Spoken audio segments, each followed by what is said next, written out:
¿Qué pasa, mi gente? Hola, hello, hello. Welcome. Bienvenidos to another episode of Hoy En Día TV. I'm your host and producer, Yessi Rodriguez, bringing on to the stage my amazing co-hosts. We have Dr. CC, the actionist, and the amazing Nadine, but hopefully her audio would work correctly. Let's see. Let's see. Look at her face. She's already behind the scenes.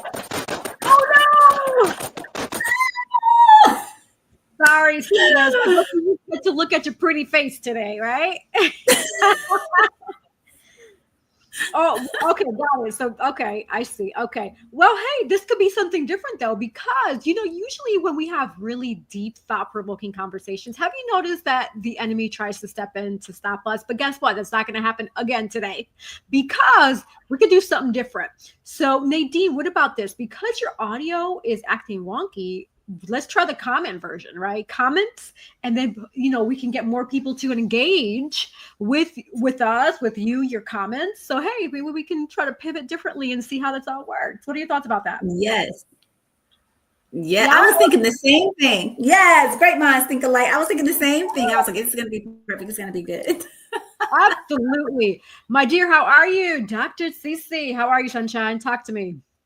Yes, doing good. It's a great day here in the neighborhood. Y'all, the weather, I know it's been really kind of up and down this year, but it's like cooling off a little bit. And like, it's kind of nice, We woke up to a breezy 58 degrees this morning. I was like, woo, and our high today was actually 78, but it was so nice outside to just walk. And it's just that, and you can kind of let the windows open a little bit, So I'm liking it. So it seems like we're moving into fall rather quickly here. But yeah, I am enjoying the weather, loving life. Life is good. So happy. My son, all right, he got a car. Woo-hoo-hoo, thanks to grandma. Okay, she gave him a 2020 Hyundai Santa Fe. Now, here's the thing. My son is like, I don't like fat cars. I think I shared that on one of the shows. And I was like, what is a fat car, Jay? Like, what are you talking about? So it's trucks, it's SUVs, it's things like that. But my mother-in-law, she loves cars. She's great with cars. So she just really kind of, tricks these cars out and stuff. And so she just really did an amazing job with the car. He loves it. He absolutely loves it. He's so happy. We're happy, right? Because like she gave him this car and it is in pristine condition. I think the car only has it's a 2020. I think it has 13,000 miles. Like she's barely driving this car. So it's practically brand new, right? So it's good. So we're excited for him. He's excited and it saved the parents some money. Okay. Yes. I echo Nadine's where she says, we need to see the pictures. Yes. Yes, I shall share the pictures indeed. But he's loving it. It's nice. It's like a silver car.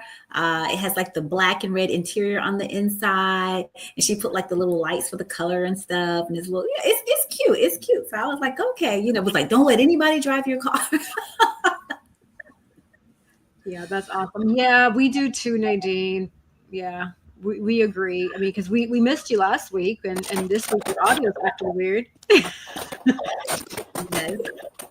Yeah, it's still staticky. Yeah, that sounds really. Well, that's great. I'm glad that your son is able to enjoy his new car, and yes, that's part of growing, right? This is part of the growing process. It's nice. It's fun tips.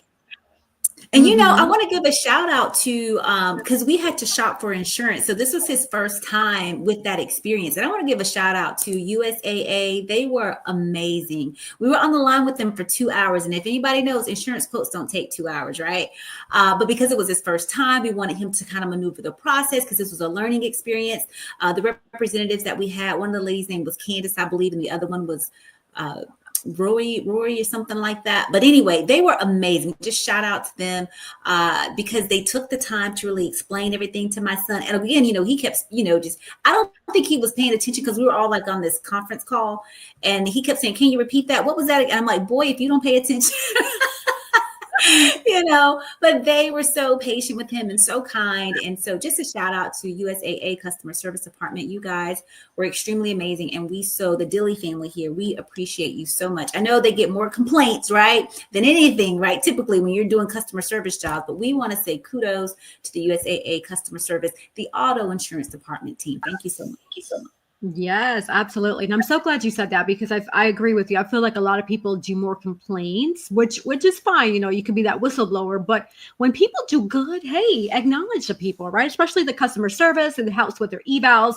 Sometimes it helps with incentive bonuses. So if you encounter somebody doing good, please go ahead and give them the kudos, just like CC did. And I'm going to actually give a kudos to Google Fiber.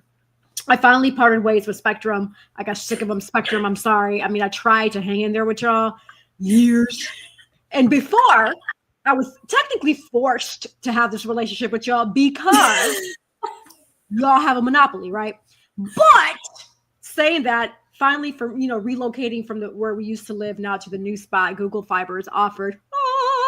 Yes. And it just opened up a brand new world of possibilities when it comes to the internet world. No more spinning for me.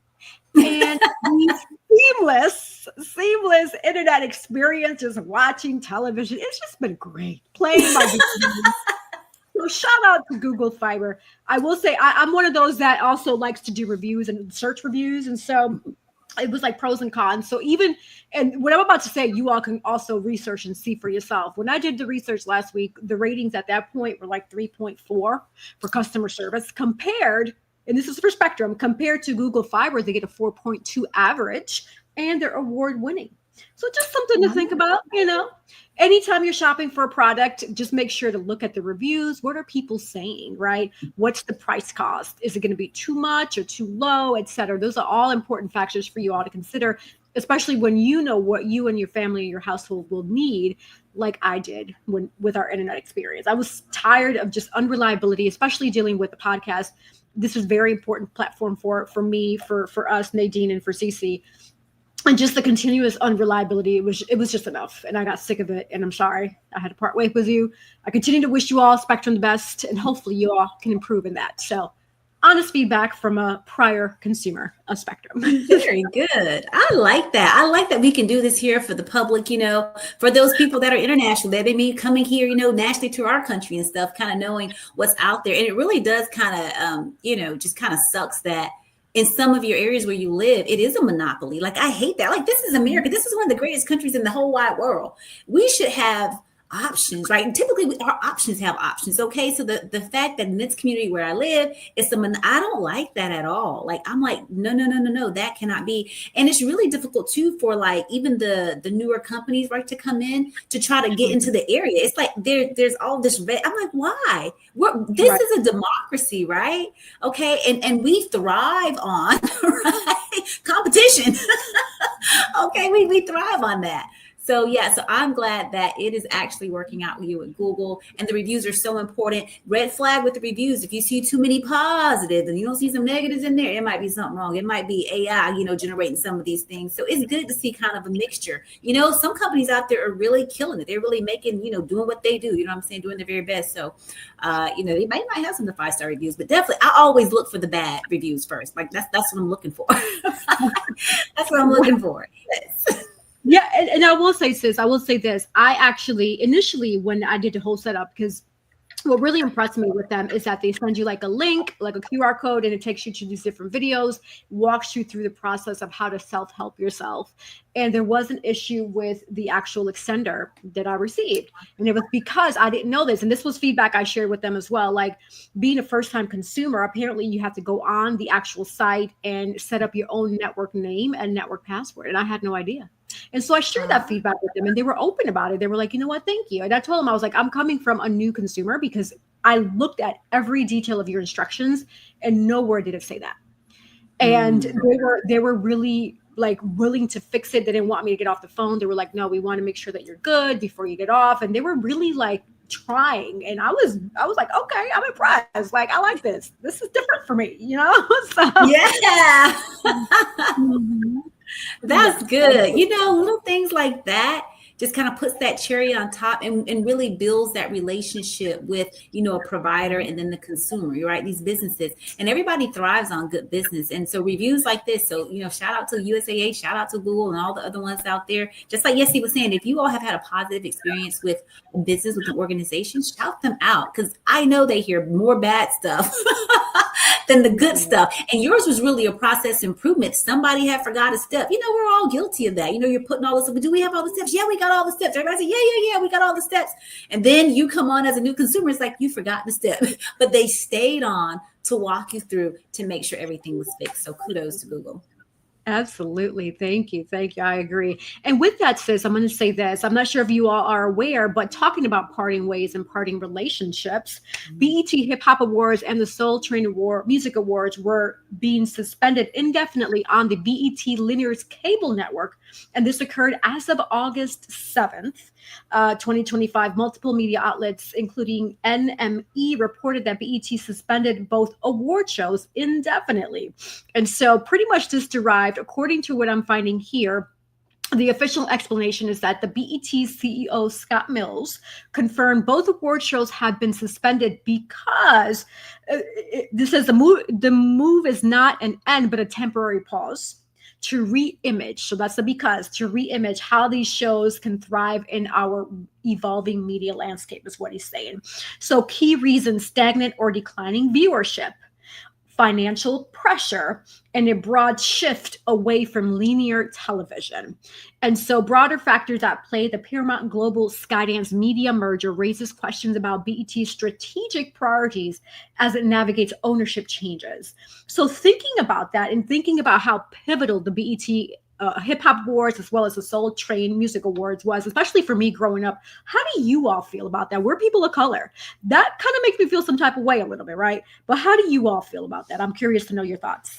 Yeah, I went in to read about it because I was like, what's going on? Oh my goodness. Oh, let me get all the tea, right? So I was reading the same report that you're referring to. And my question out of everything, right? This is the political language that we get out there, right? To kind of smooth things over, so to speak. What's really going on behind the scenes? Why the pause? What's really going on now? I have not watched any of these shows in years, like decades. I have not. I believe I kind of swayed away from that because, one, with the music industry, the music has become, now, being a mother of young boys and things of that nature, and now an adult child, the music has changed, especially in R&B and rap. The music it's been evolving, right? It's been evolving. And I just feel like music is not the same like back in the day, right? That was real music. This music today is like, it's so vulgar. It's so rancid. It's rancid and ratchet.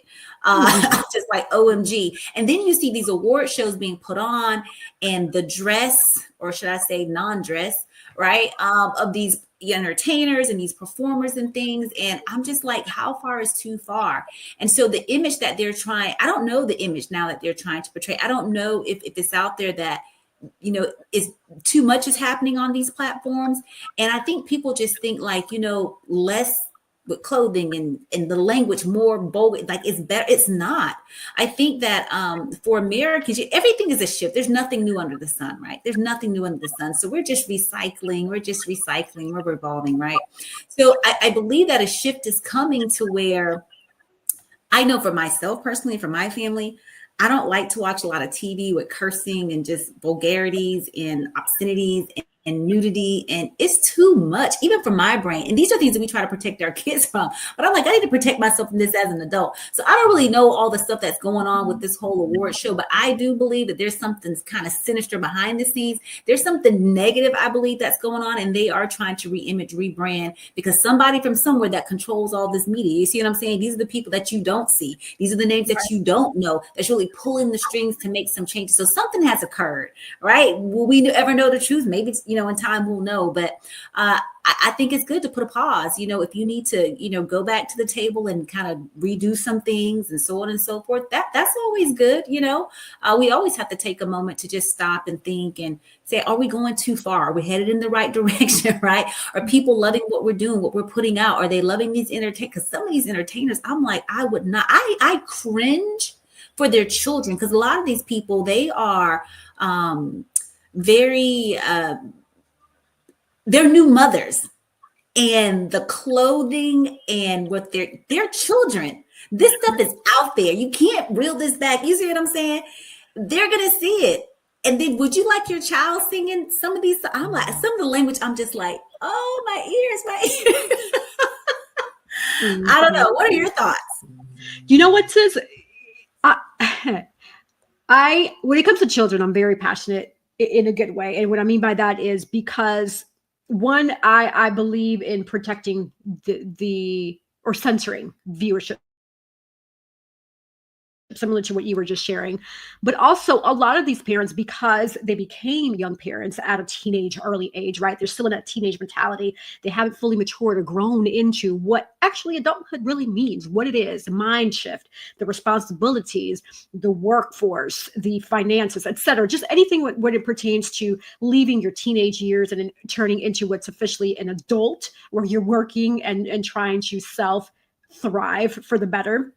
I've noticed that that's where a lot of what you're referring to when it comes to allowing children to watch certain TVs that have different negative imagery or music, etc., derives from. I personally know individuals who became mothers at a very young age, 16, 17, 18, who are allowing their kids to watch TV that contains heavy nudity, vulgarity, etc. And I noticed that correlation. Hopefully in the future that will change. But I say that to say that part of it, I do blame the parents, because maybe because they were so young becoming parents, they were just never really taught what you should and shouldn't do, because you were exposed to that yourself at an early age. Hence the whole hamster wheel effect that I always bring up periodically throughout the past shows. The hamster wheel mentality, the brainwash mentality. What you did before, now because you're young, you don't know any better, you're allowing your kids to do it. Now the kids allow their kids to do it. At what point does somebody from that family get off the hamster wheel to do better? That's the food for thought there. Absolutely. Absolutely. I see here in the chat, Nita Blake, she goes, hey, ladies. Hey, Nita. She said that there's no more structure, right, when it comes to these shows anymore. She said TV is no longer for a family environment. It's calling women out their names. And then the outfits they're wearing is just ridiculous, right? And so, yes, you were completely right. And Nadine said facts. She agreed. Absolutely. It's gone too far. Like, when is too far? This is where the perversion comes in, right? This is all a plan by the enemy, guys. You know that we are faith-based too on this show. Some of you may not be, that's your thing, but I am. Okay, Jesus the Holy Christ. I gotta let you know who he is. I gotta be very clear about that. But that's where the perversion comes in, right? That's where the enemy comes in. And this is why you have these pedophiles. This is why, you know what I'm saying? You have this behavior that is contrary to wholesome, good family behavior, morals and values and things of that nature, because now everybody just thinking, oh, this is the norm. No, it's very, very abnormal. And the reason why they show us these types of things, the reason why they make this type of, is to literally dull you. It's to make you like, oh, this is nothing, just like with the shootings and stuff. It was a Catholic school that just got shot up. And, my husband was like sharing, and people was like, oh, that's really bad. Okay. And then they just went to something else. And I'm like, are you kidding me? Like, this is with children. How wicked and evil can you be to go and shoot up? We've had that in America. It's nothing new, right? We've had people go in and shoot up schools with children, with babies. Like, how? You see what I'm saying? It's just too much. And so it starts a lot with our music, because a lot of people, I know myself, I learned with music. Music is very therapeutic. Music can be very healing. It can motivate you to work out, lose weight, just get excited about life and those types of things. And then music could always kind of sometimes put you in a kind of a funk. You know what I'm saying? Like, I'm sad and depressed. Listen to all the sad music, right? So it can really have a whole effect on your body and on your mind and on your spirit. And so with that music that's out there, the beat that's going, the mantra, it's kind of like almost hypnotic. And we know that there's different frequencies and levels and hertz, all these things, right, that plays on the human psyche and the mind. And so this stuff is embedded. Children learn. I've learned. We've all learned to attune the ABCs. ABC. It's a song, right? We learned it via a song. You know what I'm saying?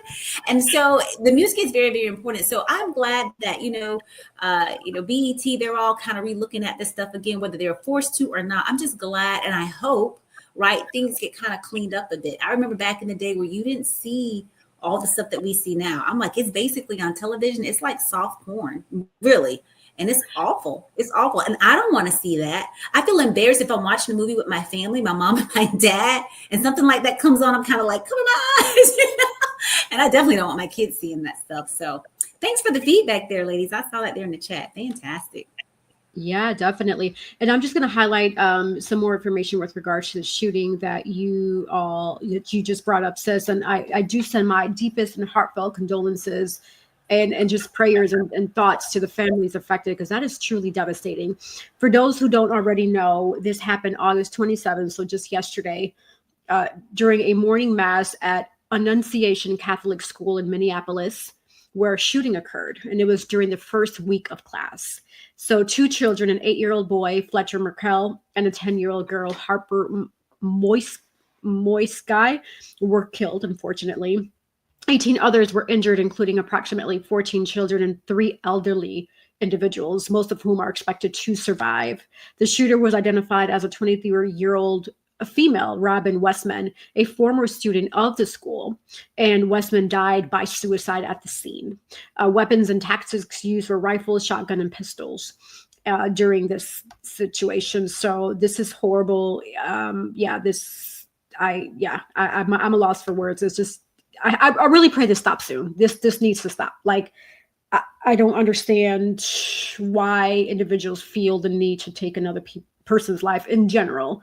And if you feel like you're a threat to society, just commit yourself to a psych ward. And it's okay if you need to do that. Just lock yourself away so you don't harm yourself or others. That's my feedback. So absolutely, I agree. And the fact that it's children, this right. is our most vulnerable. Children and the elderly, they are and mentally handicapped. This is our most vulnerable population. You know what I'm saying? People that need help to be cared for, to be protected. Like, we all need to be that. But babies, you know what I'm saying? And then the fact that she attended this Catholic. So what was going on? Why did it come to this? And a female. Normally it's males that you kind of hear with these types of things happening. But for a 23-year-old female, right? Yeah, I was so angry and I was hurt and I began to pray and I was just like you said, this has to stop. This has to stop. Cease and desist. It has to stop. Absolutely. And then going back to what you shared earlier about the music, it's really interesting because I agree with you. The music does carry a lot when it pertains to how it motivates or moves people, right? And so with that in mind, I don't know if you ever had a chance, and I've brought this up before in past shows, there's a movie called They Cloned Tyrone. I don't know if you all had a chance. I've seen that. Yeah, it's very interesting. Very interesting. Yep. And the reason why I'm bringing this up is because using AI is I love it. Like, it's something that's helpful. It provides you with good tools and resources. And so I asked AI this question: tell me more about They Cloned Tyrone, the movie, and the deep message behind it. And so this is what I got back. So it says, They Cloned Tyrone it mixes science fiction, comedy, mystery, and social satire, paying homage to the 1970s while exploring modern cultural critiques. And so the deeper themes and messages is mind control, assimilation, and resistance. The government in the film controls the Black residents of the Glen with mind-altering powders disguised in everyday items like fried chicken, grape soda, and hair products. These tools enforce compliance and suppress individuality, symbolizing broader society pressures to assimilate. A standout reflection, the head scientist argues assimilation is better than annihilation, revealing a twisted justification for forcing Black culture into a sanitized control version. The illusion of choice and trap. So it describes the setting's atmosphere as a metaphysical trap. The routine and monotony conceal the deeper mechanisms of control. The characters eventually see through the facade. And one reviewer said that They Cloned Tyrone is basically Get Out for Black Americans who don't even realize they are trapped in the ghetto with an invisible fence. This highlights the subtle forms of systematic oppression, suggesting even those who appear free may remain confined by invisible constructs. And so also there was more to share with regards to that, but just in general, there was a scene where they played music. And so when we talked about music, it reminded me of just the whole process of mind control. So for those who haven't had a chance to watch They Clone Tyrone, please watch it. And with these thoughts in mind, it has a really deep message I just shared. And there's other messages there that I'm just curious to see when you watch it, what do you think about? Were those some of the messages that you were able to grasp from what? 100%, absolutely, unequivocally, yes. You've seen it. For the people that, people say, oh, I'm woke. You're not really woke. Y'all so dull. But I'm saying I am completely awake. Okay. You see it in there. You know what I'm saying? And it's happening. It's happening right now. It has happened. Because think about it, right? With like these hair products and all these things that we use, that's to make us look a certain kind of way. You know what I'm saying? This is chemicals going into our bodies, killing us. All these things are causing cancer and all these types of things, right? So it is happening. The music, right? Because you listen to this type of music long enough, and there has been scientific studies, medical studies showing, that music can make people more aggressive, or it can make people more docile, just depending. It's propaganda. It's what you're programming. And if you're in this thing 20, 30, 40, 70 years, right, over and over, it's a part of your life. You don't even see it as something abnormal or something different. It's just how it is, being military and being in combat and things of that nature, and just seeing what we see on different continents around the world, and seeing how some countries, they are taught to hate Americans. We are the enemy. We are the enemy. And it's propaganda showing around their country on the loudspeakers, on the televisions. Hate Americans, kill Americans. So children, babies are hearing these things. You see what I'm saying? And so if that's around you on your loudspeakers in all of these countries, you know what I'm saying, the Middle East and that kind of thing, you're seeing this on your television, you're hearing on your radio, people are talking about this is that's what's going to happen. And then we get the end result. Right, when we capture these people and they're in our camps, in our prison camps and things of that nature, right? Because war is messy, war is bloody, war is awful, right? And so when you see you're now talking to this prisoner, right? That and they are saying all of these evil and hateful things and what they've done to military members, who were caught in war. As a prisoner of war, it's not good. I don't want to go into all. It's not good. And firsthand, face to face with these individuals, I've seen, I've heard. Okay, so it is real. It is very, very real. And this is the one thing that taught me, right? Don't believe everything that I hear on the news. Don't believe everything that I read in the newspapers, because the things that were being reported to Americans in news and in media, it was not true.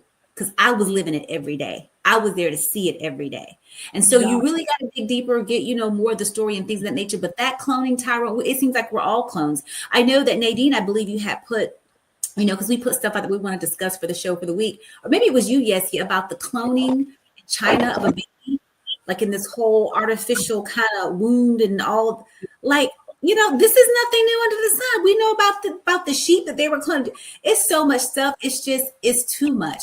But again, there's nothing new under the sun. Nothing new under the sun. This is not to get people all up in an uproar and all that kind of stuff. But just be mindful, be aware. Just know, okay? You gotta be a free thinker. You gotta be able to make some decisions and be able to decipher through a lot of the things that's being thrown at you on a daily basis. Absolutely. True. Yes, I agree with you. Just having that mindset, don't believe everything that you see, that you hear. Do your own research. That's why I'm always sharing with you here. Do your own research. It's one thing to hear from me, it's one thing to hear from CC, and one thing to hear from Nadine. Do your own research and find your own answers. We can provide you with answers, because here our goal is to make sure that when we're providing this, is all facts based on reputable resources and sources that we are using. But ultimately, you as a viewer and listener, it's up to you to also do your extra research, because this is important. This is your life. That's what Hoy En Día is. It's about life, lifestyle, all the shades of color: gray, black, blue, yellow, pink, purple, green, whatever color it is. It's life, right? And so with that in mind, we are going to pivot over to introduce our special guest. Yay! Oh. Nope. Okay. But you look amazing, Nadine. She does. I feel so bad. I don't know what happened. It would really be great to hear your perspective, but we Yes. get it. Yeah, no, we understand. Um, and so this is about, we're going to dive into how to be you, believe in you, and become blessed, because this is what it is, right? And so, Cece, did you want to go ahead and introduce our guest, or would you Yeah. like to introduce our guest? Absolutely. Yes. Thank you for the honor. Thank you for the honor. So this is so fantastic for this next guest. But let me read a quick little bio so you get to know who this person is a little bit. So this person is a passionate master trainer, right? He's a motivational speaker and also a career development coach dedicated to helping people feel seen, heard, and empowered, right? To create the life and the career that they actually deserve. Okay. He believes, right? This is Anthony. I was going to try to say the name, but we'll put the last name on a little bit later. But he believes that when you be you and believe in you, then you are a blessed you. I like that. Okay. Like high five on that already. All right. And so that every person, right, has a story worth telling. That's so true. Every person does have a story. So his mission is to help people tell their stories with clarity, with confidence, right? And with heart. I love it. I love it. And so with the teachable spirit, and relatable communication style, and a great sense of humor, Anthony meets people where they are, specializing in making the complex simple, okay, and the intimidating approachable. We need some of that, okay? So whether working on one-on-one or leading dynamic group trainings, he breaks things down so that they make sense and feel true. In addition to conducting large-scale training programs and mentoring facilitators, he offers career services such as resume writing, salary negotiation, LinkedIn profile, right? All these wonderful things, cover letter compositions, job interview preparedness, all of these wonderful things for the whole employment realm. With years of experience leading virtual and in-person employment workshops, right? Building training materials and managing teams. So he's well-rounded, very diverse in this. Anthony has been honored with multiple awards for care, collaboration, leadership, and inspiration. So above all, right, he cares deeply about helping people believe in their voice, own their value, and step confidently into their next chapter to build strong bridges between where they are and where they want to be. So without further ado, let us welcome Anthony D. Sharp. Hey everyone. There he is. Thank you. Thank you so much, ladies, for having me. Hey. Yes, very impressive bio. Welcome to Hoy En Día TV. We are Thank truly excited to you. have you. Yes, So, thank you so much. Cece read an incredible, amazing bio, but in a nutshell, who do you say you are? I say I am a motivation curator. And it took me a while to get to this place. But as I always tell people in classes I'm teaching, believe it or not, I used to have a stutter years ago. I would come in class, stare at the floor, looking at stuff, and would barely look up at an audience. And over time, I had individuals who poured into me who really helped me find my voice, and then definitely God speaking to me through other people and just Himself directly, of course, and just saying, you have a voice, you have something to say, let's rise to the occasion and do so. And so I took baby steps through other different things, and that was from volunteering more in class, speaking up, owning my voice, and taking center stage. And so with that, that has developed into well, actually the career started as an employment instructor when I worked for Catholic Charities in New Orleans. And the light bulb went off one day teaching a class, and I said, this is what I was meant to do. And so I continued on with that from, thank you, Nadine, from just teaching those workshops to a myriad of populations. So from adults in transition to veterans to the justice impacted, college students, everyone. And so it's been a lifelong career, and enjoy every single moment of it.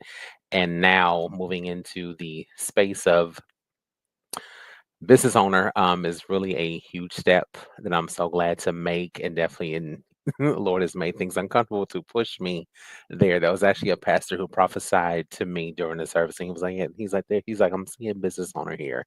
So it sat on the back burner for me, and so now stepping into it years later, it's time. And so happy to be here. So yeah, I curate motivation just by speaking to people, speaking into the lives of people, and whether it's one-on-one or whether it's in a group setting, which is what really prompted the pursuit of my educational career into counseling, is really using psychoeducational groups to uplift people to where they are and pour into their lives. And I've done that through other different means of teaching, keynote speaking at graduation ceremonies to recently, actually it's been about a year or so now as a dance instructor as well also. So now outside of work and everything I do, I teach cardio hip hop fitness classes twice a week, which is my therapy outside of work as well. So that's eventually who I am. And I would say, a servant leader at heart. The term that my former boss gave me was edutainer, which is someone who educates and entertains at the same time. So kind of how what we're doing here at Hoy En Día TV. Yes, absolutely. Educating. Absolutely. I love it. Yes, yes, yes. Yeah. So with that, I do have a follow-up question. So the pivotal moment in your life, do you remember that moment when you realized that you wanted to dedicate your career to coaching and motivating others? And what was that? Great question. For me, it was seeing the impact I was making on people. I would say it started with that employment class and just seeing how everyone lit up, how their lives are transformed just in those 5 days that we were together.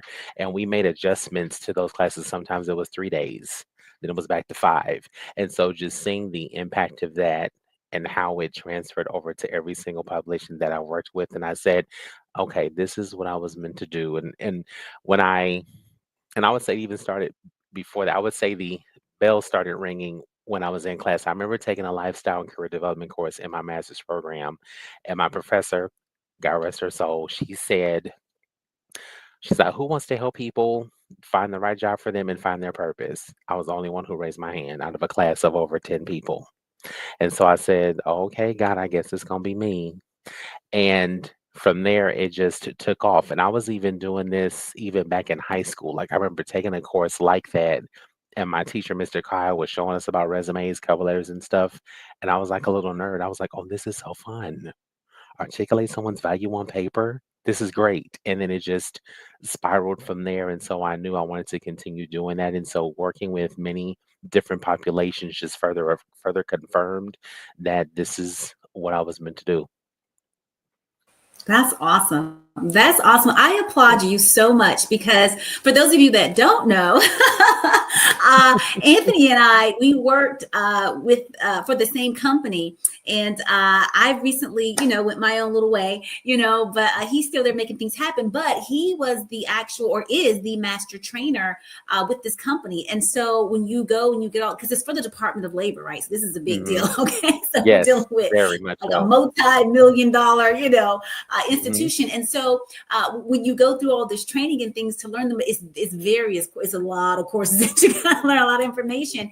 And so you have to do a teach back, right? To him, the master trainer, because this guy is going to be the one to say, okay, yes, we want you to teach, or no, not so great. We're going to have to, you know what I'm saying?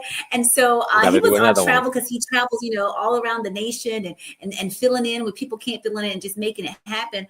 And he was actually in the airport when it was time for my teach back. And so he had his earbuds in. He's like, I'm here, but I'm listening. So now go for it.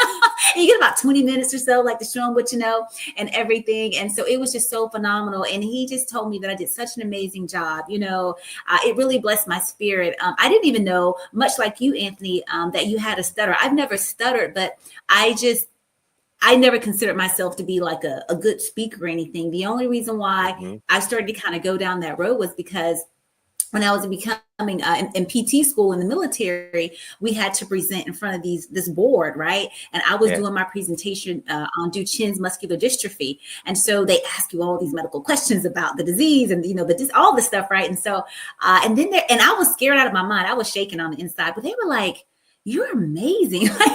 And I was like, am I? Because I was so scared. And then when I went on to my clinical phase, I had to do the same thing with a different set, of people and whatnot. And so, and they too, they were like, man, you really, and I'm like, am I really, And then it just started to kind of wonder, go, but yes, you are. And let me, right? Yes. And let me say, before you jump to that, I have to give you your flowers because I don't get to say this to a lot of facilitators a whole lot because it's just like, check them off and go. But no, what you did within that 20 minutes was you took everything from the content and you poured it into me. And that's one of the key things that I listen for in facilitators, that it's more than just knowing the script, but can you really deliver it and serve it to me to where I can really see how this all connects. And then the same energetic spirit that you have here, it just I mean, it was interwoven between in the within the entire presentation from start to finish, and it just kept going. Like even after we cut, I was like, "This girl is bad." I was like, "Yeah, she is one of our ones. She's gonna do it." And so, and then and every single performance every single time, even behind the scenes, which you didn't know, was a lot of just great comments and people saying like, "Yeah, she's great. Yeah, we love having her. When is she coming back?" So definitely, so kudos to you for just for being that light and delivering that content in a way that's uplifting, that's encouraging, that's inspiring to people, and it's that energy that that oil that's on you that definitely shows up each and every single time you facilitate it. So thank you and kudos to you for all that you do. Yes, thank you. Oh, that blesses me Absolutely. so good. Y'all, Yes. you see here, Hoy En Dia. Look, we ain't afraid to give people compliments and their flowers, okay? I know Not at some of y'all out all. there a little salty with some of these others, but we do it here because it's important, right? That encouragement. Anthony Sharp, the motivation curator, okay, he just did Yes. that in real time and on live TV, okay? So he got it. The boy is bad, okay? Absolutely. Thank He you. just Thank did you. that. Yes, yes, yeah. Oh, I see you, Dr. Ruby. All right, all right. I'm loving it. I'm loving it. So you said that, it was prophesied over you. You at the church, just minding your business, praising the Lord, get your hallelujah on, right? Yes. But it was prophesied Yes. over you. So, the prophet said he see a business owner. And you said that Hmm. kind of pushed. And I know sometimes, going to business, it can be a little bit scary. So tell us more now about the business, the name of it, what you're doing, like all Absolutely. of these great things. Yes. Yes. And so, yeah, so after that, it kind of, yeah, I held on to it, set it on the shelf for a minute. And I was like, okay, well, let me see. So several months ago, I went to, I'm a member of the Professional Association of Resume Writers and Career Coaches. So achieved my certification as a professional resume writer 2 years ago. And I had the opportunity, with the help of my current company, to go to the conference to meet my fellow career buddies, some who I had connected with on LinkedIn. We share and tag each other's posts and whatnot. And I went there and got to meet one of my coworkers in person finally for the first time. So we were sitting there. So I was looking at the calendar of events and I saw that shout out to Angie Callen, she was running a business boot camp.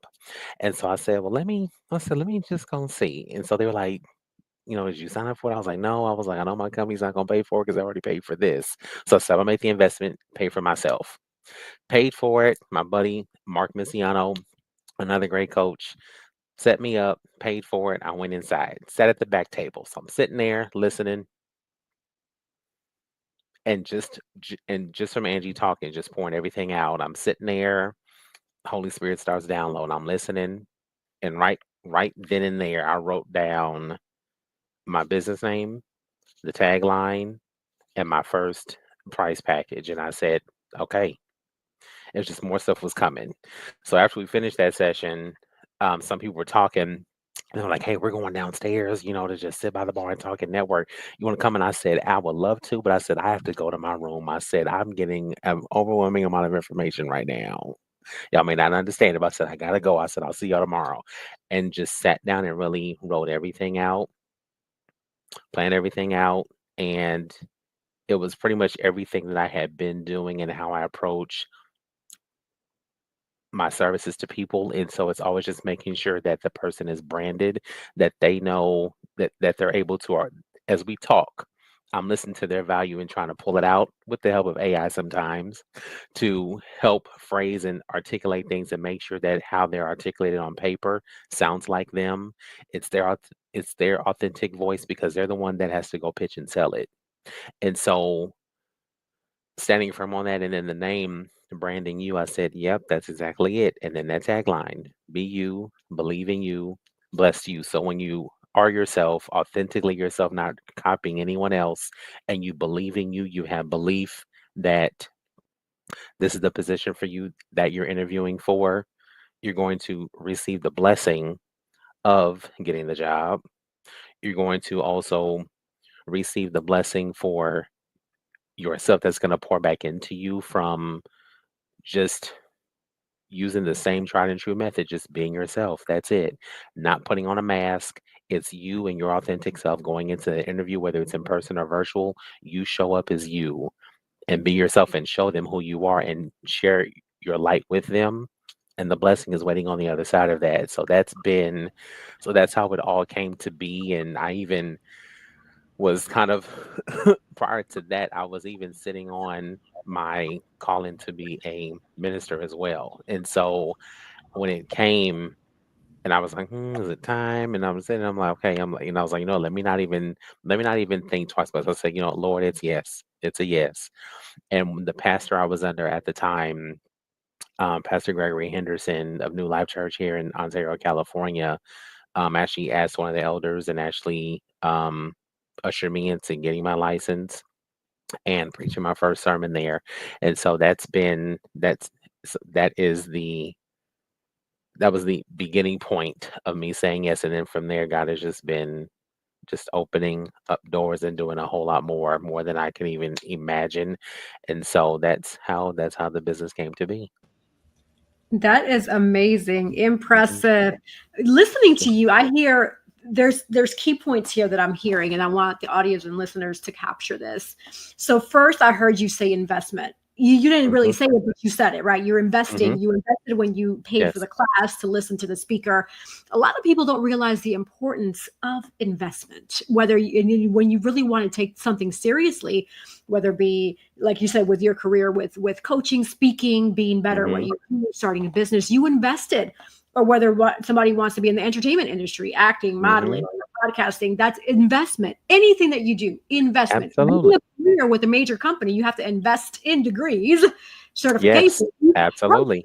Purpose and importance of investment is key. That's one thing I heard there. Yes. Secondly is discipline. You disciplined yourself when you were offered the opportunity to network with other people to say, hey, right now God has poured into me. I have Mhm. to discipline myself, even though my carnal Yes. flesh wants to go, but I know Mhm. this is more important, right? Yeah, you didn't say Yes. it that way, but you were thinking that. Of And so course. I love that you brought that. That's what I'm thinking too. And then third is being consistent and persistent to follow through on what God downloaded to you. So Yes. I love those three key points. I was listening to you. That's what I got from those from just listening to you speak. It Mhm. is very powerful. Yes. Cece, I'm curious to see what did you get from that? Yeah, absolutely. You're spot on. Spot on. And he even said, like, I'm going to make the investment. He did say it. He did say it. And I love it. I love it. It's so key. Now, so talking about with the new business and all of that stuff. So we know, and some of you may or may not know. Okay, I know because right there teaching all these wonderful things and researching these things and so on and so forth. When it comes to people getting employed, right? The Mhm. game has changed quite a bit. So we know Yes. that we're in a digital technical age, right? This era of everything is fast, electronic. And so you don't want to get left behind the curve. So Mhm. I know some people may not know, but we have to fight against, right, in this new world. Some of you may know of the applicant tracking system, right? This whole Yes. automated system looking for the keywords and all the things, right? So what are some ways that you help your clients, right, to be able to beat the system? Because you got to beat the system. If you don't beat the system, you're going to be stuck in this whole, I call it a matrix. This whole Absolutely. vortex, Yes. where you're not, your resume is not getting into the inbox of that hiring manager, right? No one's checking for you, right? You didn't pass go, you didn't Mhm. collect $200. So what are some of the key tools that you use and can actually help the viewers with as well to be able to kind of maneuver this system? Absolutely, greatly. And one thing, I always, tell, because first initially it's the frustration comes out about it. And I'm like, yeah, you are entitled to your opinion. It is frustrating. This is not what job searching was several years ago. It was just, hey, send an email here, attach your documents, fax them. Come on in and talk to somebody. Now it's this thing. And so the applicant tracking system, I always just let them know that even though, yes, we have been inundated with AI, ChatGPT, Perplexity, Copilot, Gemini, all that, even though these are tools to help us, the ATS is there to actually help the employer's job be made easier, believe it or not. And so, like, what do you mean? And I'm like, well, the thing is that there's a whole lot of people applying for this one job. Some may did not tailor it, may have not read the job posting at all. And so they'll just throw a resume in there and wonder why it's not getting any hits. Well, there's nothing here that speaks to any accomplishments that you've accomplished that relates to that you can not only do the job, but you can help us acquire profits, you can help move business forward for us. And so with that, I have them like, okay, once we have that established, let's sit down and let's talk through everything that you did. And so the first part about it is having that intake to talk about everything. How are we going to tailor this? Is there a particular job posting that you're looking at? And then just showing them how to pull out the key things to put into there. Because the main one pro tip, I always tell them, if you don't remember anything else I tell you in this workshop, anything, the pro tip is read the job posting. Everything you need is right there. The core competencies are in there, the duties are in there, and everything else. And so what we're doing now is helping you. Now that we have that, now we're going to go through each section and figure out how to tailor, make sure that you have the keywords that they're asking for, that they're looking for in there, and that it's in your resume. And so from there, it's kind of like a plug and play and shuffleboard and moving things around, and then helping them and helping them articulate themselves in a way to where they see the alignment with the job posting. And then from there, making sure it's formatted, making sure there's not any tables, and showing them, also coaching them on how to beat the system. Like, we're not going to use tables. Do not click insert and create a table, because that's going to mess it up. Just type everything naked onto this canvas. Just type everything from top to the bottom. That's how we're going to do this. Don't get too fancy trying to move blocks over here and everything else. No, just do everything as is. And then from there, apply for the position. If it's asking for a cover letter, if it says cover letter is optional, still send one anyway, because everybody's not doing it. They think, uh, it's out of date. Well, if I look at if I look at a job post and I'm excited about it, there's something there's a confidence and there's an energy within me that's gonna stir up to write this letter to tell them why I'm passionate about it, why I'm interested, that I meet the qualifications for this, and this is how. And so putting all that together and helping them look at the document, and I have them read it out loud, read it to yourself. Does that sound like you? Is that what it is? And then also helping them realize that sometimes, we don't like the ATS, but for some people, HR may be two people. It may be one person. It may be all four of us. And there's 250 plus applicants. And we're like, divided by four. What is that? 62 and a half. My eyes are going to cross. I think I need to go for a walk. So we're going to use an ATS and say, take all these 255 people, shake it up, and give us who did their due diligence and read the job posting.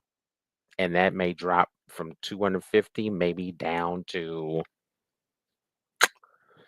we'll just approximately say maybe 50 or 60 divided by 4. Okay, that's about 15 per resumes for each of us. Okay, we That's can do that. doable. And then, you're right, you're doable. And we can break that down. And so it's not something that's not going to go away for a while, but we have the tips and tools to play the game. We have to think like an employer. That's the teleprompter message when you're going through this process, is think like the employer. What do they want to see? Am I writing accomplishment statements on here talking about, when I did this, I did this? And a lot of times when I'm looking at resumes, I look at stuff and I'm like, I see a bullet and I'm like, so what? You're so great you did that so that everybody else will apply for it. But what did you achieve in this? So whenever I'm looking at resumes, I always will edit stuff and I'll write a statement and highlight it in yellow and say, what happened as a result of your efforts?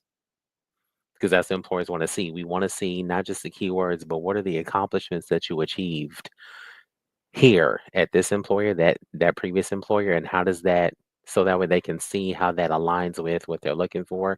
Because when we put the quantifiable data in there, the percentages, the whole numbers, the dollar figures, all of that, how much the equipment was valued at, that shows them responsibility, trust, confidence in you to be able to take care and manage this many group of people, and so on and so forth. So if we don't have that, the ATS is going to keep kicking us out and sending us to file 13, aka the trash can, and we don't want that to happen.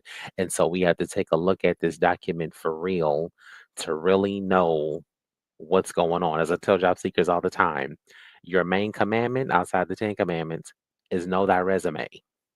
You got to know this document. They're only going to look at it for 8 to 10 seconds. Is that a accurate? Can they really get a full view of you? No. But if I present it in a way where it's branded, it's me. This is uniquely me on paper, not fluffed up, no lying. This is it. And I send it in, the interview invitation is coming because there's something that intrigued them about it, about you, what you're bringing to the table. So when you come in, they're like, yeah, tell me about such and such. And you know those stories, you know those examples, you know where you've been, you know what you've come through, the hell and high water you've been through, but you made it. So tell them about the story, tell them about you. It's a conversation that we're having. So that's the whole process of conquering that ATS. But yeah, it's looking at it, but thinking like the employer and moving the puzzle pieces around to put the right stuff in there that they're looking for. Wow. Yeah, that's very, very helpful. And so with that in mind, you mentioned story. So with storytelling, how do you help someone uncover and articulate their story during an interview to offer that clarity, confidence, and the heart to make sure that they really land the job that they're looking for? What are Great your key? question. Great question. So with that, I want someone. I'm usually asking a series of questions, but I want them to walk me. I want them to walk me through the places where they worked and like really like tell me when you got the job, like what did you go through? What did you gain? What did you do? What did you bring about? What did you contribute to? Is there a challenge that you conquered? What working with team members, how was that? And like and as I'm talking through and as I'm talking, I'm asking, I'm listening, actively listening for different key points I'm listening about character, commitment, integrity, reliability, loyalty, and other different things. And so as they're talking, I'm thinking about some things and then we'll have a conversation about, okay, so what I'm hearing from you is this and this. Does that sound correct? And they'll tell me yes or no. And then we'll kind of flip it around, but just really intentionally listening to the stories that they're sharing and what they're telling me, and then helping them fine tune things to where it still drives home the message of what you're capable of doing and what you're able to do for them because you've done it before. Because when we're sharing stories and examples, we certainly, if we have more than one, I always encourage job seekers to pick the one that resonated the most with you. Was there a lesson that you learned from it? So if we're talking about a conflict situation, of course nobody wants to talk about conflict. They're like, yeah, so and so just didn't we didn't see eye to eye and we got it and we got past it. Well, think about if we flip this on his head and said, yeah, I had a situation. I had a coworker, unfortunately we were not connecting on the same level on a particular topic. And so we actually went our separate ways because the conversation was getting heated. And then we came back and actually had a had a conversation where we actually expressed our needs and our passions for it. We were able to meet in the middle. And what I learned from that situation was that a lot of times, even though we even though we're even though all of our team members are different and we have different passions, sometimes that can cause a heated debate, but we don't get anywhere fighting. So sometimes it's best for us to cool off for a minute and then come back and sit down and have a logical conversation, an emotionally intelligent conversation to meet in the middle to find out where the disconnect is and find out how we can match each other's energies to achieve the objectives. And that sounds a little better because it's someone who they don't run from conflict. They see it, they approach it, they conquer it, and this is the takeaway from it. And I can get behind as an employer because this is someone who's going to find a lesson in everything that's challenging. And I know this is not going to be my troublemaker at work. And they'll be able to work with everyone else. And even sometimes too, there was one of my um, students today in my class. She's like, I had the situation where I took on all these other duties in addition to my own through the transition of 6 supervisors. And she's like, I have a bullet, but in an interview, how would I talk about that? So just from that, I already heard this is a woman that doesn't run from a challenge. She steps up to the plate. She takes initiative.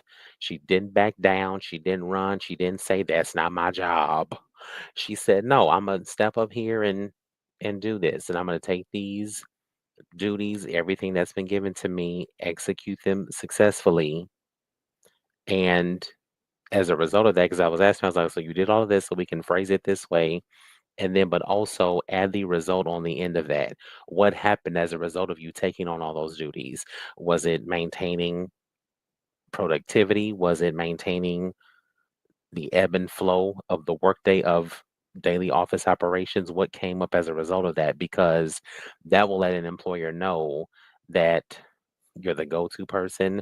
There's no challenge that will arise here that you can't conquer or help us conquer, that we can certainly look to you to get it done, collaborate with others to get it done, and just hear about your process. So when you really intentionally listen to someone's story, you can pull out so many different things about who they are True. and then helping them articulate it.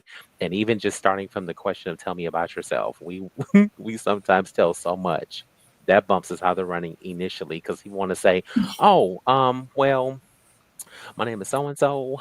I'm such and such, married, kids, 2 dogs, etc." Oh no. Well, um, what you just told me as a prospective employer is that, yes, awesome, you're a family person, wonderful, pets and dogs. I didn't ask ages. You may have said babies, I think. Are you going to be here at work? How often are you going to call off? What's happening? And all that's wonderful things. But I said, believe it in the background. And even sometimes in helping people bounce back from a layoff, some will come and answer that question.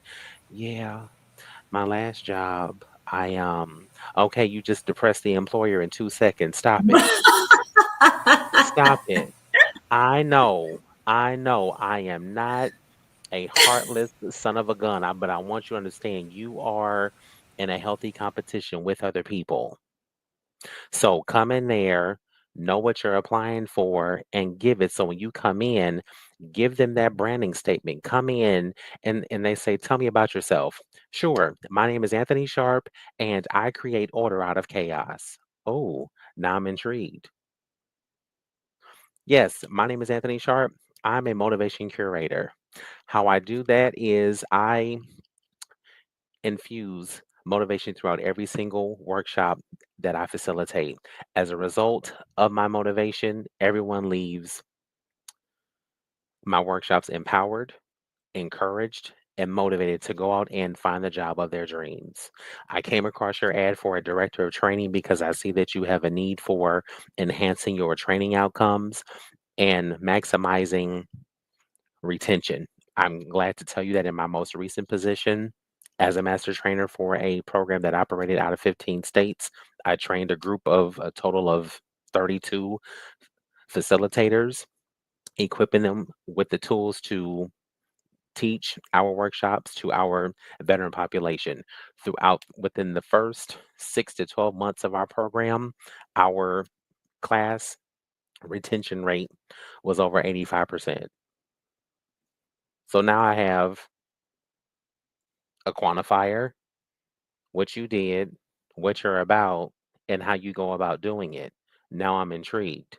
So that's how we have to show up in it. I tell you all the time, I said I had a job before I became a master trainer, I was an employment facilitator for our subcontractor.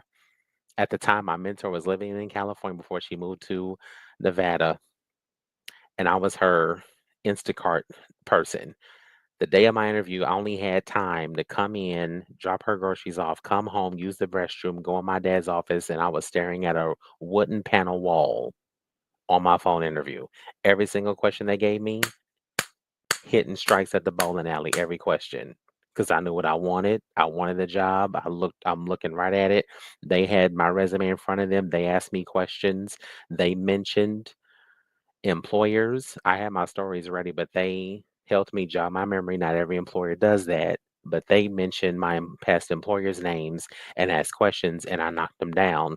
And before I got off that call, I don't think he knew he did it, but or he may have. And so he said, "All right, thank you so much for interviewing with us. We appreciate you. Um, you sound like someone that we would want to hire." I said, "Okay." Early confirmation. All right. He's like, we'll be in touch. 2 days later, got the call. I got the job. So Now, when Anthony, you, yeah, let me pause you right there because you say 2 days later they call you got the job. Now, in that now, because now it's in you move past that interview phase, and so now mhm. salary negotiation. So did you have the opportunity to negotiate the salary? How does one go about doing that, right? Yeah, great question. Unfortunately, I didn't because the rate was the rate.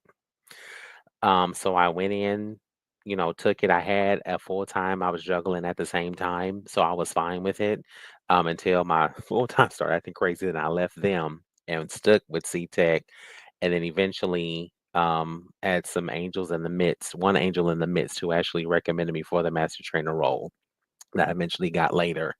And before salary negotiation, one is that you do not want to give a number when they ask you the salary with the salary question in a job interview. You want to put it back on them. Let them take everything in that you've been saying for that 30 to 45 plus minutes. Let them go to the drawing board with the team and think about it and send the offer letter to you. When you get that offer letter and look at it, read everything from top to bottom. When you get to the salary, and of course, we're going to do our homework on glassdoor.com, salary.com to find out what is the realistic salary range for what I have.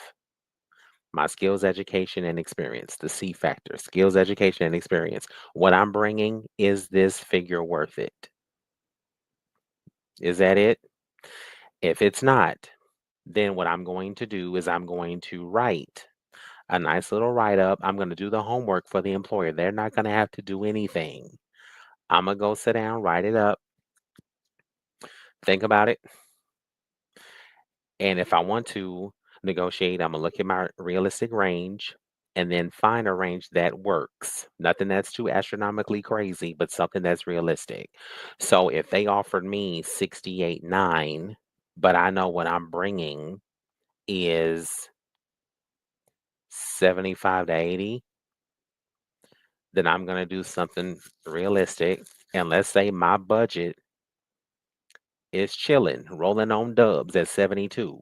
I'm good. I may come back and say, Dear Miss Rodriguez, thank you so much for the opportunity of offering me the position as director of training with Rodriguez Inc. and Associates. I'm really excited about the opportunity to work with you all. However, I wanted to run some things by you. I took the liberty of reviewing and doing some research and wanted to share with you what I found.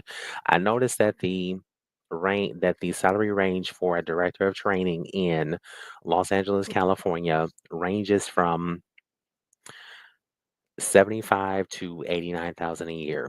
Given my skills and education and experience, I wanted to reiterate a couple of things. I possess 2 more years of work experience in the field. Two, I I possess the preferred qualification of certified trainer. Three, I speak both languages, English and Spanish, which specifically aligns with your target population. Given the aforementioned factors, I was wondering if you would consider a negotiated salary range of 84 to 90,000. So I'm giving her a range. I'm giving her all Mic these drop. details. Yeah, I'm I'm already giving her all, excited. right. I'm giving her all these Mic drop. details. Like There it how is. There it is. And so I'm thinking, and so again, because you might be thinking, Anthony, that's a little too much. Know your worth and add tax. Who doesn't want a little more, right? Because from what I see from these three other squares, y'all stay in that beauty salon chair, and manis and petties and self care. So listen, I'm looking at, what does my lifestyle look like? What do I like to do in my spare time? What income is going to align with my lifestyle? Me, the kids, the hubby, the pets, whether they're feathered or on four legs, I need to know. So I need to give them something. And then from there, it will be three answers. Mr. Sharp, thank you so much for the request to negotiation. After reviewing everything, yes, we can certainly accommodate your salary range. We can offer you 92. Beautiful, wonderful.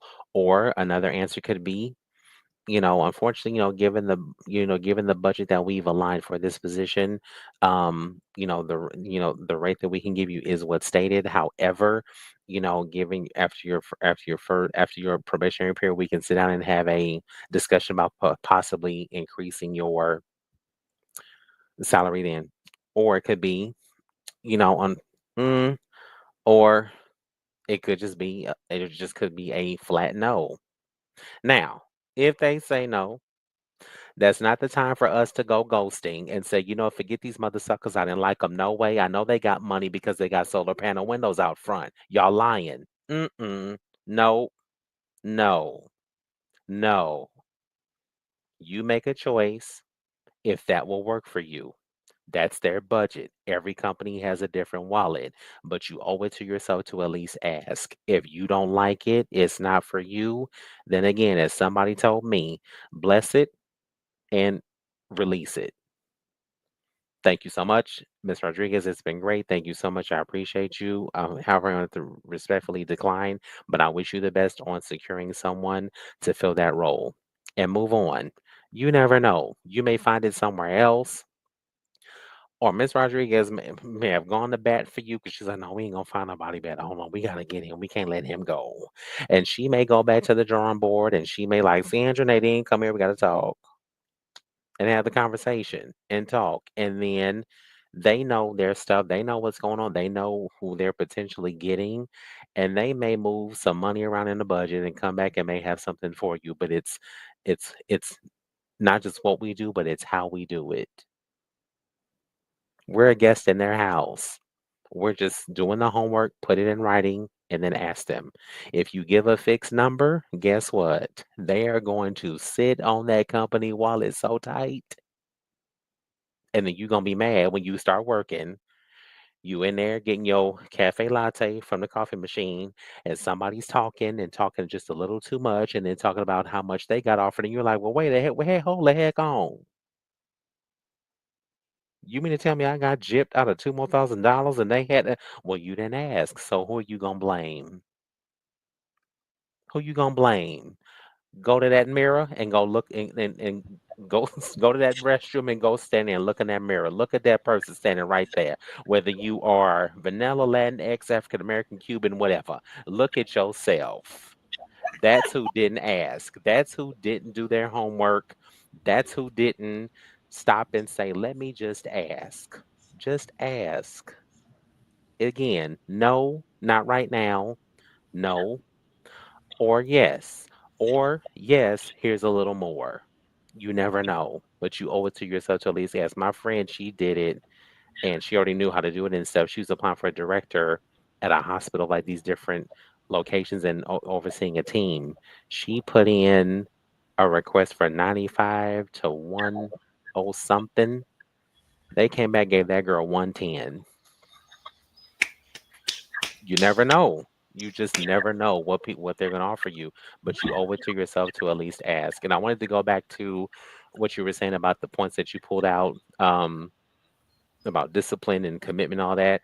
Another Mhm. piece to that with this business and other thing is just showing up for opportunities because you never know what's going to happen, and be ready to talk to anybody. Networking doesn't have to be this big, massive thing you need a PhD in. It's just starting a conversation about anything, because I remember a friend of mine, she got hired at the American Job Center with me around the same time. Well, no, at a different time. She was going for one role, but she got hired for something else. We were just sitting out talking freely one day, and she just came up, but she said, "What do you do outside of here?" So I told her what I do. And so she said, I want to introduce you to somebody. I said, okay. She said, I work at this for profit school in Beverly Hills. And she's like, they're looking for a keynote speaker. And I think you'd be good. I said, okay. Showed up Saturday morning, walked in. So she's like, yeah, she's here. Come on upstairs. I said, all right. Walked in. She said, Shirley tells me you motivate people. How do you do it? So we talked about it. She's like, okay. She said, go home. She said, write me a speech, come back, and then we'll talk. Went home, went to the lab, sat down. I said, all right, Lord. I said, what you want me to tell them? If you don't write it, it's not gonna go. I can't do nothing. Sat down, wrote the whole speech out, came back, read it to her. She said, okay. She said, I like it. She said, you're hired. She said, it's gonna be $500. Your face is gonna be on 2 screens. You're gonna be at LA Convention Center, downtown Los Angeles, in front of over 200 people. Can you handle that? I said, I'm a Toastmaster. I can handle that. This year marks the 10th year I've been her keynote speaker. So you never know who you're going to meet, who you're going to talk to, but just show up. Show up for yourself. And again, especially if you know that God has given you a vision, you ain't going to share it with everybody because they're not going to understand spiritual things that you see because they're spiritually blind, but you know who gave it to you. So if he gave it to you, he going to give you everything you need and equip you with what you need to go execute it. And you know for a fact that you're not going to fail because you know who your help comes from and where it comes from and who it comes from and who's going to make sure that every need is fulfilled.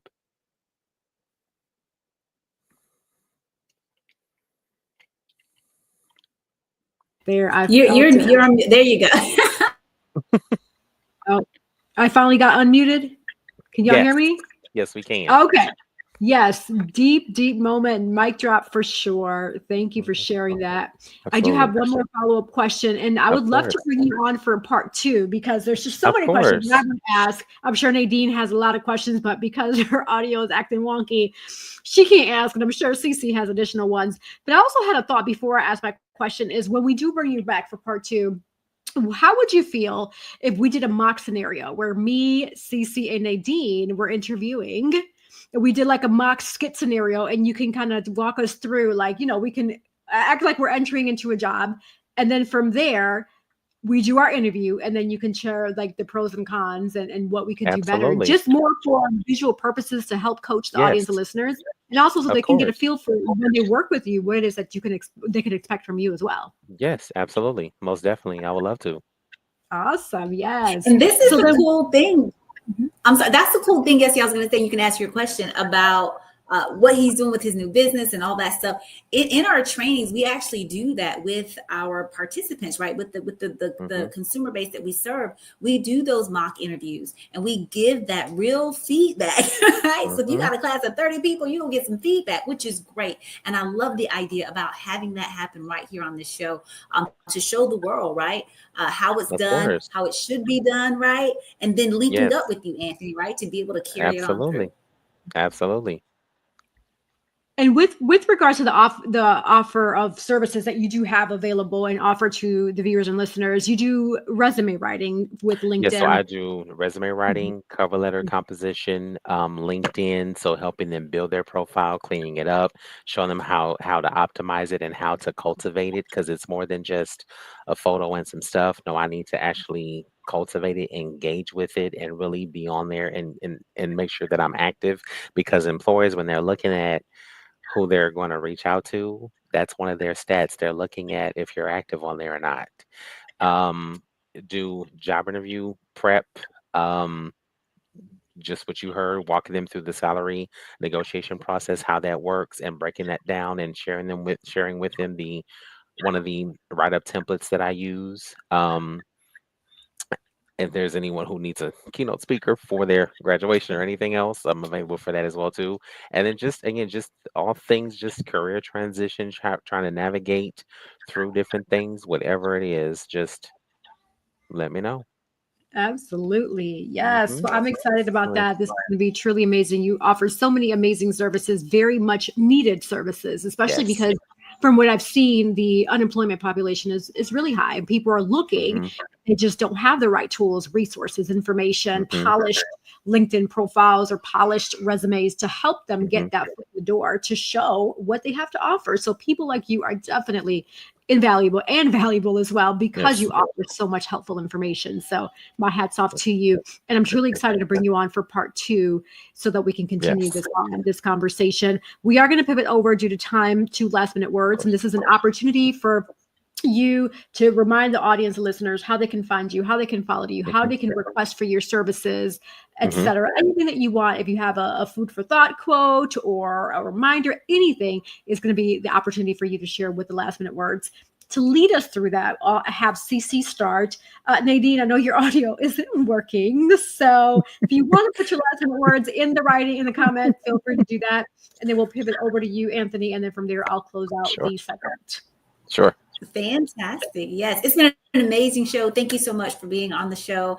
It's going to be just beautiful, and I can't wait for part 2. So you all know that I'm Sienna, the actionist, the mindset strategist, right? With Girls with Gigs, Inspire for Purpose, and Extended Hands Worldwide Ministry. I do much of what Anthony does too, because we are all branching out into new things. And so life is very, very exciting. But I'll keep mine very, very short. As I love to say, right, with Inspire for Person, which is personal development, professional development, anything you want to be developing, I'm your girl, okay? Love and light and inspire for purpose. All right. So while Nadine puts hers in the chat, Anthony, your spotlight. Oh, thank you so much. Thank you all so much again for being here today. I'm so thankful for thank you, Dr. Dilly, for this opportunity. I appreciate it. In the chat is ways of getting in contact with me. Please bear with me. I'm in the process of updating my website because I have one of my guys working on branding and logo. So that is to come soon. But you can certainly reach out to me via email. You can reach out to me on LinkedIn, on Instagram as well too. You can reach me there also. That's where the dancing stuff is. So if you're ever in Los Angeles and want to move with me, come through. But definitely look forward to connecting with everyone soon. And hey, if you are ready to receive an enhancement, a positive deposit into tapping into how to be you, believing in you to receive those blessings that you are certainly due and that are for you, let me know, and we will certainly pour the peer factor into you. And that's passion, engagement, energy, and role play to get you the results that you're looking for. So look forward to seeing you soon. Yes, thank you. Thank you. That sounds truly amazing. We're super excited to have you on for part 2. Another amazing show. Wow, I felt it. I felt it like each and every episode. This is why I love Hoy En Día, because we always have so deep, thought-provoking shows, because that's what life is about. Life has so many different chapters. In your book of life, every story is different, and that's what we're here to help make it better. Be that beacon of light to help shed some light on those key areas that you all may need help with. So thank you again for our special guest. Also, we're going to pivot over to our sponsors. So thank you all for our sponsors. Thank you to Nadine. Thank you to CC for being sponsors, especially with their businesses. And don't go anywhere. We'll be right back. Sponsored by Divine Beauty and Accessories.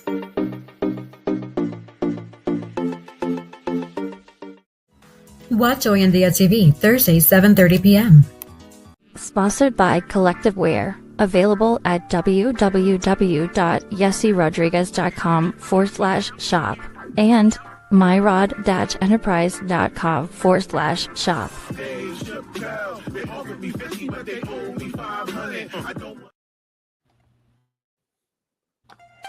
Dream, explore, discover with Nadine's Travel Oasis. Your next adventure is just a booking away. From breathtaking beaches to vibrant cityscapes, we handle the details so you can make the memories. Luxury, leisure, or last-minute getaways, we've got you covered. Book today and let Nadine's Travel Oasis take you places. From the moment that I put this Cab Zenza on my skin, it feels most amazing. As you can see, it has your skin glistening, it's moisturizing, and it's very, very, very, very yummy. You too should get Cab Zenza. Luxurious body butters.